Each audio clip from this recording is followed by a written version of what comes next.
Good evening. Chief Executive Leung Chun-ying's housing advisors are divided over his suggestion to impose a vacancy tax on unsold new flats. Despite his efforts to stabilise the market, property transactions have reached an 8-month high and market players are expecting prices to rise even further. ATV's Belinda Lloyd reports. Chief Executive Leung Chun-ying has started a battle which his predecessors failed to win, to make housing in the world's most expensive city more affordable. In his policy address last week, Leung pledged to set up a land reserve to build tens of thousands of subsidized homes. Yesterday, he took his battle up a notch by vowing that he won't just sit and do nothing about the fact that developers and property agencies are hoarding flats to manipulate prices. He raised the possibility of slapping a new property tax on vacant apartments. The latest Transport and Housing Bureau statistics show that up until September last year, there were around 4,000 unsold units in completed private housing projects. A quarter of those flats were built before 2010. Despite Leung's tough talk yesterday, his advisors on the Long-Term Housing Strategy Steering Committee seemed to have mixed views about a vacancy tax. Committee member Michael Choi doesn't think the problem is serious enough to warrant such a penalty, adding that the 4,000 unsold flats are just a portion of the 54,000 units completed in the private residential market over the past 5 years. But another member, Raymond So, thinks the government should go ahead with vacancy tax, particularly in light of reports that Hang Lung Properties is hoarding 1,000 unsold flats in a project that was completed in 2006. But when it comes to a vacancy tax for the second-hand market, So thinks it would be best to take a wait-and-see approach for the time being. Whether or not Leung decides to slap a vacancy tax on developers, property analysts believe it's going to take a lot more work for the chief executive to bring down property prices. Some property agents have recorded an 8-month high in secondary residential transactions, with buyers and sellers regaining confidence in the market, only 3 months after the government imposed a 15% buyer's stamp duty. Centreline's Asia-Pacific Chief Executive Officer Louis Chan said Leung's policy address lacked any groundbreaking measures and only stimulated more deals, the opposite effect of what he's trying to achieve. Chan is not ruling out prices rising further in the short term as a result.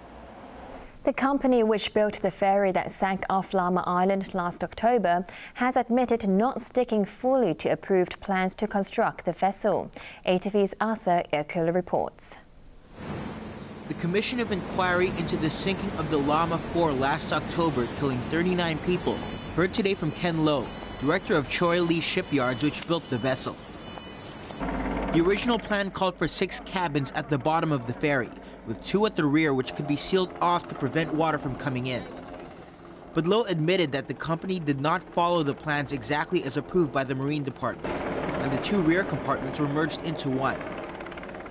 He said this may have allowed water to get into the main deck after the Lamma 4 collided with another ferry, but denied that the vessel sank because the plan was not faithfully followed. Low also admitted that a watertight door called for in the original plan was not built. He said a 5mm thick aluminium alloy plate had been ordered from an American company to be used for the ferry, but the one his firm received was 0.2mm thinner. The Lamma 4 was in operation for more than 14 years and passed annual checks by the Marine Department. Low claimed wear and tear to the walls of the vessel were only minor. Arthur Erkula, ATV News. Urban cab fares may go up as early as September, with 30 taxi associations asking the Transport Department to raise the flagfare by 10% to $22. ATV's Emily Sue reports. Drivers and operators from more than 30 urban taxi associations went to the Transport Department in Wen Chai today to petition for a $2 increase in the flagfare to $22. The petitioners say they need higher fares to cover rising inflation and insurance costs. Drivers also said cab rentals have gone up, making life more difficult for them. Apart from a higher flagfare, which covers the first 2 kilometers, the associations are seeking an extra 10 cents for every 200 meters. Currently, passengers pay $1.50 for every 200 meters after the flagfare, until the chargeable amount reaches $72.50. Then each jump is $1. But not all drivers favor the change. This driver's representative said it will be difficult to calculate meter jumps of $1.60 every 200 meters and suggested a fuel surcharge instead when the meter hits $100. But transport officials dismissed her idea. If approved, the fare hike can be implemented as early as September. On the road, opinions were divided. This person says everything is getting more expensive nowadays, so a fare hike is inevitable. But this driver says he doesn't think higher fares will increase his earnings, claiming that only taxi owners will benefit. This driver is worried that business may be hit if people are put off by higher fares. Taxis last raised fares by $2 in July 2011, taking the flagfall charge for urban taxis to $20. While for Green New Territories cabs, the amount went up to $16.50, and for Lantau taxis, $15.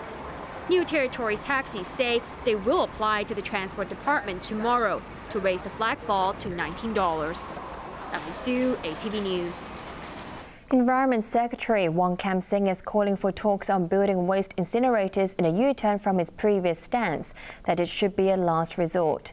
He has promised to come up with a blueprint on managing waste within the next couple of months. Here's Belinda Lloyd. Hong Kong's mounting waste problem was highlighted less than a week ago in Chief Executive Leung Chun-ying's policy address.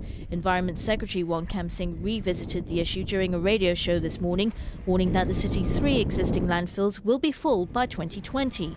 Wong singled out waste reduction at source as a top priority for the government and promised to come up with a blueprint for waste management no later than the end of March. In drawing up that blueprint, he said the use of incinerators as well as expanding landfills might be necessary and stressed that this was in line with how other countries handle waste. Wong warned that avoiding any discussion on using incinerators, which is opposed by people with a not-in-my-backyard attitude, would be irresponsible.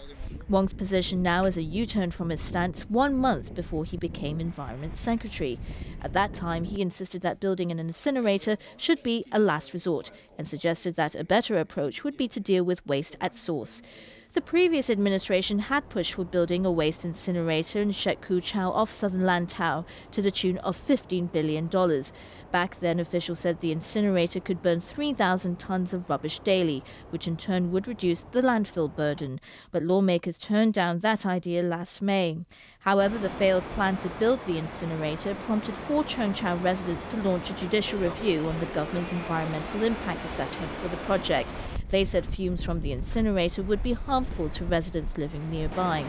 Today, Wong was also confronted with concerns that truck drivers' livelihoods would be put at risk by a policy address proposal to spend $10 billion on taking old diesel commercial vehicles off the roads. But he insisted the plan is reasonable and sensible. I think this time we have, on one hand, increased the allowance for phasing out the old trucks.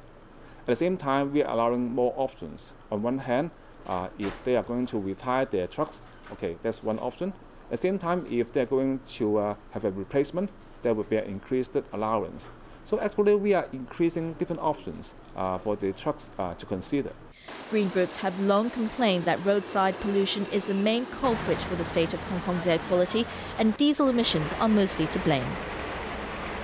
Constitutional Affairs Chief Raymond Tam has dismissed lawmakers' concerns that the government is running out of time to plan democratic changes to elections here. The chief executive is to be elected by universal suffrage in 2017, but there's no word yet on a public consultation. Government officials were in for a grilling at today's meeting of LegCo's Constitutional Affairs panel. Several lawmakers criticized Chief Executive Leung Chun-ying for devoting only 3 paragraphs in his 2-hour policy address last week to political development. He gave no clear indication when the government will launch a consultation for 2 key elections a few years down the road. Democratic Party Chairwoman Emily Lau accused the administration of dragging its feet in providing a timetable for the Legislative Council elections in 2016 and the chief executive poll the following year. Given that Beijing says Hong Kong's top leader may be chosen through universal suffrage in 2017, Lau urged the government to stop putting off consultations on that poll. Civic Party lawmaker Chan Ka-lok also urged the government not to make people wait for universal suffrage. But Constitutional and Mainland Affairs Secretary Raymond Tam would only say that the public will be asked to give opinions at an appropriate time. Tam echoed the chief executive in insisting there is still time before the two elections and officials are working on it. Today's meeting also saw the first appearance of Lau Kong-wah in his new position as Constitutional and Mainland Affairs Under-Secretary. The former DAB stalwart was defeated in the LegCo polls in September, and his appointment to the senior post shortly after was criticized by pan-Democrats as a slap in the face for voters. Today, Lau vowed that he will continue to communicate with relevant parties, the community and lawmakers to collect views on political development.